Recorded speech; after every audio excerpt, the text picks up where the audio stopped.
All right, I'm gonna show you guys how to increase the water pressure on your faucet. So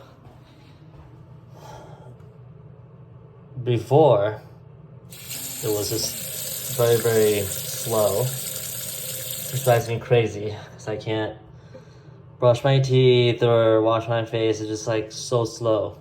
And I want it to be way more pressure. So that's my girlfriend's sink, and she doesn't want me to touch it.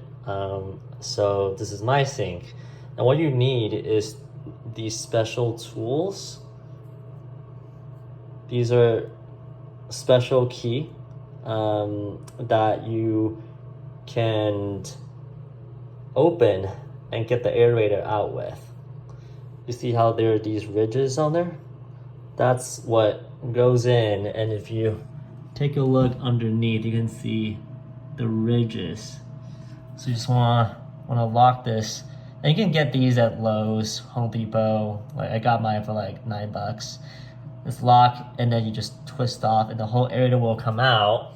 And what you need to do is take that piece that for some reason is put in there to restrict your water for some weird reason, to conserve your water or some BS like that. You have to take this off first, and you're gonna see, you need to get a utility knife to just cut it open, and then this is in there like this, and you just scoop it out, and then you put it back in, use the tool to tighten it, and boom, look at that. Look at how strong that is. There you go.